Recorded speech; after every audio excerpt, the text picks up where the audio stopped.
धन्यवाद सुशील करण जी। आज इस मधुबनी पंचायत में श्री कृष्ण मंदिर प्रांगण में यहाँ उपस्थित अभिनंदन समारोह में मंच पर उपस्थित अध्यक्षता कर रहे आप सबों के चहेते जनप्रतिनिधि मुखिया, लगातार जिनको आपने 5वीं बार जिताने का काम किया, परम आदरणीय सुनील झा जी, मंच पर उपस्थित आदरणीय शालिग्राम पांडे जी, सुशील कर्ण जी, कमलेश मेहता जी, बसंत मुखिया जी, मुखिया एवं प्रखंड के मुखिया संघ के अध्यक्ष किशोर कुमार मुन्ना जी, मनोज राय जी मुखिया जी, केशव कुमार गुड्डू जी, मुखिया प्रतिनिधि रोशन कुमार झा जी, जदयू नेता प्रभात जी, आदरणीय श्याराम यादव जी, सुरेश मेहता जी, रंजीत मिश्र जी, विमल झा जी, मुखिया महानंद यादव जी, मुखिया मोती अंसारी जी तथा मंच पर उपस्थित सभी हमारे सम्मानित नेतागण, इस कार्यक्रम में यहाँ उपस्थित सभी सम्मानित जनप्रतिनिधिगण, मधुबनी एवं आसपास से आए हुए सभी सम्मानित बुजुर्गों, नौजवान साथियों, माता एवं बहनों, आज इस कार्यक्रम में उपस्थित होने के लिए हम आप सबों का हार्दिक अभिनंदन और स्वागत करते हैं। साथ ही इस कार्यक्रम को आयोजित करने के लिए हम स्थानीय मुखिया जी का दिल से अभिनंदन और स्वागत करते हैं। मुखिया जी लगातार पिछले महीने से, यानी पिछले 2-3 महीने से हमें कह रहे थे कि मंत्री जी आपको हमारे पंचायत में आना है, हमारे पंचायत में आना है, टाइम देना है। तो हमने इन्हें 2 बार टाइम दिया भी और संजोग से हम ही ने कैंसिल भी कर दिया। हम कुछ अच्छा सा दिन खोज रहे थे कि बढ़िया सा दिन होगा जिसमें सभी लोगों से मुलाकात हो जाएगी और संवाद भी हो जाएगा, समस्याओं का आदान प्रदान भी हो जाएगा। तो संजोग से हम लोगों ने बेहतर दिन तय किया। उनके जन्म का 100 साल हो गया है, जिसको हम लोग भूल नहीं सकते। इसलिए हमने इस दिन को तय किया था कि आज के दिन जो समस्याएं हैं इसको हम भी संकल्प लेकर के समाधान करने का कोशिश करेंगे। बंधुओं, आपने हमें लगातार तीसरी बार यहाँ पर विजय होने का मौका दिया। पिछले 11 साल से आप हमें देख रहे हैं। वैसे तो हम 5 बार आप सबों के आशीर्वाद से जीते। उस समय हमारा क्षेत्र राघोपुर था, फिर छातापुर हो गया। तो आपने जिस तरह से लगातार हमें जिता करके आशीर्वाद देने का काम किया, और खास करके इस बार तो मतलब हम समझते हैं कि कहिए तो हद ही हो गया कि हम चुनाव प्रचार से पहले, नॉमिनेशन से भी पहले बीमार पड़ गए, जो ना हम कभी सोचे थे ना कभी आप सोचे होइएगा। इतना तंदुरुस्त आदमी बीमार कैसे हो सकता है, लेकिन ऊपर वाले का लिखा हुआ कोई नहीं टालता है।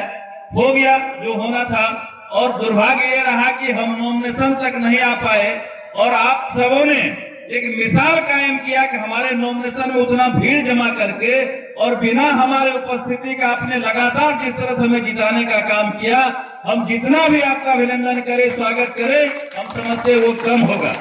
आपने एक बहुत बड़ा आपका आशीर्वाद हमारे साथ जीवन भर रहेगा, क्योंकि लोग एक बार जीत जाते हैं, 2 बार गलती से जीत जाते हैं, तो उसमें हम समझते हैं कि निश्चित रूप से उसके काम का हर चीज दिखाई पड़ता है। आप हमें लगातार जिता रहे हैं, तो ये हमारा भी दायित्व बनता है कि जो आपका काम है, जो आपके क्षेत्र का विकास है, उसे हम हर हाल में पूरा करने का कोशिश करें। बंधुओं, हम आपको 11 साल पीछे ले जाना चाहते हैं। जो नए जनरेशन के लोग हैं, हो सकता है नहीं देखे होंगे क्या स्थिति थी छातापुर, राघोपुर, सुपौल पूरे इलाके का। हम समझते हैं जब से हमें विधायक बनने का मौका मिला 2005 से लगभग 17 साल बीत गए, और 17 साल पहले जब हम विधायक बने थे, इस इलाके में न सड़क थी, न बिजली थी, न कोई उस तरह का व्यवस्था था। गाहे बगाहे कहीं रोड दिखता था, और गलती से लाइन आता था तो ताली बजता था कि लाइन आ गया, लाइन आ गया। और अभी स्थिति है जो लाइन था भी नहीं, बहुत कम गांवों में लाइन हुआ करता था, बिजली हुआ करता था, लेकिन लाइन हमेशा बिजली कटा हुआ रहता था। लेकिन आज क्या स्थिति है कि मुझे लगता है कि 90% गांवों को हम लोगों ने सड़क से जोड़ दिया। 90% गली गली में सड़क बनना शुरू हो गया या कहीं बन के तैयार हो गया, और 100% घरों में बिजली कनेक्शन हम लोगों ने करवा दिया। हमारी सरकार ने, और माननीय प्रधानमंत्री हो या माननीय मुख्यमंत्री हो, सबों ने लग करके जिस तरह से काम करने का काम किया है, पूरे विकास का आपको काम देने का, इलाके को डेवलप करने का जो एक काम हुआ है, हम समझते ये काफी सराहनीय है। विरोधियों का काम होता है शिकायत करना, कुछ न कुछ हमेशा निकालते रहना कि ये काम नहीं हुआ, ये काम नहीं हुआ। कभी विरोधी आपको ये नहीं कहेंगे कि ना इस सरकार ने ये काम कर दिया, ये काम कर दिया, ये भी काम कर दिया, ये छूट गया है। हम सबों को जरूर कहना चाहेंगे कि जब भी मौका मिले आपको, आप जरूर ये जवाब दे, जो खास करके पार्टी के कार्यकर्ता है, जो हमारे समर्थक साथ में रहने वाले हैं, उन्हें कहना चाहते हैं कि आप लोगों को बताइए, दिखाइए कि एनडीए की सरकार ने किस तरह से सुशासन लाने का काम किया और किस तरह से इलाके में विकास करने का काम किया। ये दिखाने और बताने वाली बात है। ऐसा नहीं है कि हम थोथी दलील दे रहे हैं, हम सीधा भाषण दे रहे हैं। ये देखने की चीज है। आप लगातार घूम घूम करके देख सकते हैं।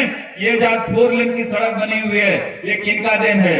ये स्वर्गीय प्रधानमंत्री अटल बिहारी वाजपेयी जी का देन है। पार्टी की सरकार ने ये 4 लेन की सड़क देने का काम किया, जिसकी वजह से इस इलाके से लोग कहीं घटना घर में शुरू हो गया था, कोगलापाती शुरू हो गया था कि किसी तरह भगवान बचा ले। भगवान सुन लिया और हमको बचा करके आपके सामने फिर से लाया।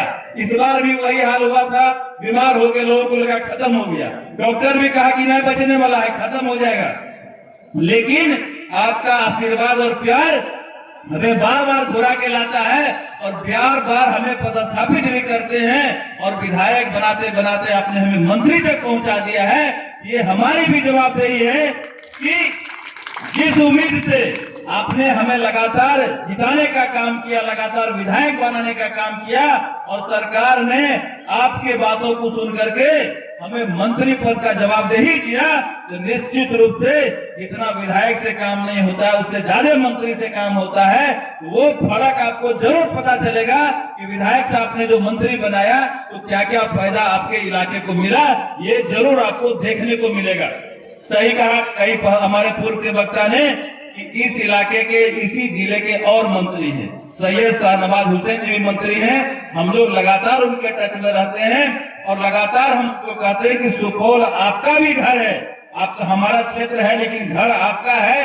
आप कहीं से जीतते हैं, भागलपुर जीतते हो, किशनगंज जीतते हो, कहीं राजनीति करते हो, देश भर में कहीं घूमते हो, लेकिन सुपौल आपका भी जन्मस्थली है। इसलिए यहाँ बड़ा इंडस्ट्री लगना जरूरी है, और हम लोग लगातार कांटेक्ट में हैं और मंत्री जी पर लगातार दबाव बनाए हुए हैं कि यहाँ भी उद्योग धंधे लगे, ताकि हमारे इलाके के लोगों को भी रोजगार मिल सके, काम मिल सके। और मुझे लगता है कि आने वाले दिन में सुपौल में भी इंडस्ट्री लगेगा, ये हम आपको आश्वस्त करते हैं, और यहाँ के लोग यही काम करेंगे, ये हमें भी भरोसा है और विश्वास है, और ये होकर रहेगा। आने वाले दिन में हम आपको दिखाएंगे।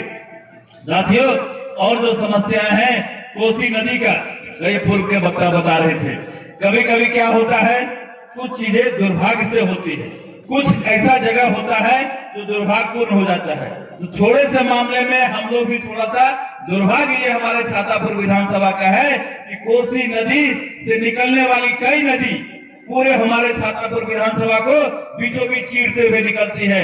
चाहे वो सुरसर नदी हो, भेगा नदी हो, मिर्चैया नदी हो, नदियों का जाल बिछा हुआ है, जिससे परेशानी होती है, परेशानी है। हम इस परेशानी को दूर करने का लगातार प्रयास करते हैं। जब 2008 के बाढ़ में पूरे सुरसर नदी का दोनों साइड बांध टूट गया, हम एक बार नहीं कम से कम 3 बार विधानसभा में क्वेश्चन किए हैं। अब कहिएगा तो पेपर निकलवा करके हम भेज देंगे। लगातार क्वेश्चन करते रहे और लगातार सरकार की तरफ से जवाब आता रहा है कि धन के उपलब्धता के बाद ये काम किया जाएगा। आप जानते हैं कि सरकार में पैसे का भी अभाव रहा है। बिहार सरकार जो है, बिहार राज्य गरीब राज्य है, थोड़ा पिछड़ा राज्य है, थोड़ा सा निश्चित रूप से यहाँ पर और पैसे की आवश्यकता है पूरे विकास के काम के लिए। तो इस काम को लेकर के कई जो इरिगेशन के मंत्री हुए, माननीय मंत्री विजेंद्र यादव जी थे उस समय मंत्री, हमने उनसे भी बात किया, हमने उनसे भी आग्रह किया कि ये जो सुरसा नदी का बांध टूट गया है, दोनों किनारा टूट गया है, इसे बनाने की आवश्यकता है। और हाल में जब हम मंत्री बने तब वहाँ पर संजय झा जी मंत्री बने हुए सिंचाई इरिगेशन के, हम लगातार उनसे कई बार कहे हुए हैं, उन्होंने कहा लिख के दे दीजिए, हम 2 बार 3 बार लिख करके भी दिए हैं। फिर हाल में भी हम बात किए कि भाई काहे नहीं हो रहा, जल्दी कर दीजिए, तो बोले एक बार हमको ले चलिए विजिट कराइए, तो हम उनसे टाइम भी ले रहे हैं, तो ला करके उनको विजिट कराने का काम करेंगे। और विजिट करा करके हम उन पर लगातार दबाव बनाए हुए हैं कि ये इलाका आपका भी है, हमने उन्हें भी कहा है ये इलाका आपका भी है और आपको इस काम को करना ही पड़ेगा। उन्होंने भी आश्वस्त किया है कि हम सुरसर नदी पर जो बांध टूटा हुआ है उसे बनाने का काम करेंगे। तो मुझे लगता है ये भी काम जल्दी ही हो जाएगा। पिछैया पर जहाँ तहाँ अगर बांध बनाने की आवश्यकता है तो हम लोग वहाँ भी बनाने का काम करेंगे। जो वाटर मैनेजमेंट का काम है, जो फ्लड आते रहता है, जहाँ भी जो जरूरत पड़ेगा हम लोग लगातार विभाग के भी टच में हैं, सभी मंत्रियों के टच में हैं, इसका समाधान हम लोग ढूंढेंगे। और कई सड़कें हैं, कई जो हमारे मानंद जी भी बता रहे थे, कई सड़क, वो सारा सड़क सेंक्शन हो गया है और जो पुल है उस पुल का भी सर्वे हो गया है। हम लोग भी चाह रहे हैं कि प्रतापगंज से छातापुर वाला, प्रतापगंज से यहाँ वाला सारा पुल बन जाए, सारा रोड बन जाए। हम ऐसा थोड़ी चाहेंगे कि लगातार हमें जिता रहे और काम नहीं हो रहा। हम जरूर चाहते हैं कि जो काम आपके मुंह से एक बार निकल जाए, जो समस्या का एक बार आप चर्चा कर दे, हम तत्क्षण उसका समाधान कर दे, हम ऐसा जरूर चाहते हैं। अगर हमारे ही कलम में पावर होता तो आज का आज हम बना देते, लेकिन समस्या को समाधान करने में वक्त लगता है। सरकार में कई तरह की परेशानी होती है, फंड का अभाव होता है और कई परेशानी होती है जिसको आप नहीं समझ पाएंगे। तो हम लोग लगे रहते हैं लगातार समस्याओं का समाधान करने में। मेरी भी इच्छा रहती है कि पूरे राज्य में छातापुर विधानसभा सबसे अव्वल हो जाए, सबसे आगे हो जाए, सबसे सुंदर हो जाए, ये हमारा भी प्रयास रहता है। इसलिए कि आप हमें लगातार जिताते हैं, लगातार मौका देते हैं। हम थोड़ी चाहेंगे कि आप हमें नहीं जिताइए, हम भी चाहेंगे कि आपका सारा काम करते रहें ताकि आप हमें जिता के थक जाइए और विरोधी भी थक के भाग जाए कि नहीं हारने वाला है, जैसा इस बार हुआ। लोग बदल देते थे कि भाई इसको लगाओ तो हारेगा, इसको लगाओ तो हारेगा, उसको लगाओ तो हारेगा। हमारे खिलाफ कैंडिडेट रिपीट नहीं हुआ। हर जगह जो लड़ते हैं पक्ष विपक्ष, आप जानते होइएगा कि आमने सामने बहुत दिनों से लड़ रहे, एक 2 बार में जीतते रहता है। लेकिन हम जब से आपके साथ जीत रहे, आपके यहाँ से जीत रहे, 5 बार हमें जीतने का मौका मिला और विरोधी दल ने 5 बार कैंडिडेट बदल दिया कि कौन इसको हारेगा। और अब इस बार विरोधियों मान लिया कि इसे कोई नहीं हारेगा, क्योंकि वहाँ का जनता इसके साथ है। जनता का पूरा आशीर्वाद इसको मिलते रहता है, हर वर्ग का आशीर्वाद मिलते रहता है, इसलिए ये हारने वाला नहीं है। तो तरह तरह का षड्यंत्र करते रहता है और हम आपको आश्वस्त करते हैं, जिस तरह से आप आशीर्वाद देकर के लगातार जिता रहे, हम आपके सभी समस्याओं का समाधान करके आपको दिखाएंगे, ताकि आपको भी गर्व होगा कि नहीं, हम लोग जिसको चुनते हैं वो बिल्कुल सही आदमी को चुनते हैं, गलत आदमी को नहीं चुनते हैं। आपको भी ये जरूर गर्व होगा, इतना काम हम आपको जरूर करके दिखाएंगे बंधुओं। और आज हम कह रहे हैं कि आप जहाँ बसे हैं हम सौभाग्यशाली भी हैं, इसलिए कि माननीय प्रधानमंत्री जी ने घोषणा किया कि जो भी बॉर्डर इलाके के लोग हैं उस बॉर्डर इलाके में हम लोग भरपूर काम करेंगे, कई तरह का काम करेंगे, विकास का काम करेंगे और बॉर्डर इलाके को शक्तिशाली और समृद्ध बनाएंगे और बॉर्डर इलाके को हम पर्यटन स्थल में भी परिणत करेंगे। इसलिए बॉर्डर इलाके की वजह से आप सौभाग्यशाली हो गए। ये मुझे लगता है कि कई सारा काम भारत सरकार से होने वाला जो हम लोग खींच करके यहाँ लाने का काम करेंगे और इस बजट में जो भी प्रावधान हुआ है हम उसका भी फायदा अपने क्षेत्र में उठाएंगे, वहां से पैसा लाएंगे और अपने इलाके में उसका भी काम करेंगे। साथ ही जाल बिछाने का काम किया, जो भी हमारा रेलवे का साइट डिस्टर्ब हो गया, बाढ़ में ध्वस्त हो गया, मुझे लगता है कि आप देख रहे हैं कि काम तेजी से हो रहा है और 2-3 महीने के अंदर ये फिर से चालू भी हो जाएगा। और जो हमारे पूर्व के वक्ता ने, रोशन ने भी चर्चा किया, उस इलाके में यार्ड बने। मुझे भी पता है कि ललित ग्राम में अभी भी रेलवे का 70 एकड़ जमीन है और हमने कई बार वहाँ प्रयास भी किया। अपने भारत सरकार के रेल मंत्री को भी लिखा है कि हमारे यहाँ रेलवे का बड़ा एरिया बचा हुआ है, यहाँ पर रेलवे से जुड़ा हुआ कोई भी इंडस्ट्री लग जाएगा ताकि इलाके का भला होगा और यहाँ के लोगों को काम मिलेगा, रोजगार मिलेगा। और मुझे लगता है, विश्वास है कि जिस तरह से माननीय प्रधानमंत्री जी ने आज एक मीटिंग किया, जिस मीटिंग में हम लोग बैठे हुए थे, उन्होंने पूरे देश को संबोधित करने का काम किया। जो हमारा देश कैसे आत्मनिर्भर बनेगा और आत्मनिर्भरता को लेकर के उन्होंने आज लंबा देश को संदेश देने का काम किया। और मुझे लगता है जो आज उनका संदेश पूरे देश में गया है, इस संदेश के तहत निश्चित रूप से हम आत्मनिर्भर बनेंगे। उतना फंड भारत सरकार की तरफ से हर स्टेट को मिलने जा रहा है। आप सभी लोग बहुत देर से हमारा इंतजार किए, बहुत देर से बैठे हुए हैं, सभी जनप्रतिनिधि का भाषण भी सुने और हमको भी बहुत देर झेले हैं। इसके लिए आप सबों का बहुत बहुत अभिनंदन, बहुत बहुत स्वागत, आप सबों का बहुत बहुत धन्यवाद। इसी तरह आप आशीर्वाद देते रहिए, हम आपके इलाके का सारा समस्या दूर करते रहेंगे। बहुत बहुत धन्यवाद। और मुखिया जी को विशेष तौर से हमारे तरफ से अभिनंदन है, स्वागत है कि जैसे आपने इन्हें 5 बार जिताने का काम किया, तो हम भी 5 बार जीत करके इनका अभिनंदन कर रहे हैं, स्वागत कर रहे हैं। बहुत धन्यवाद।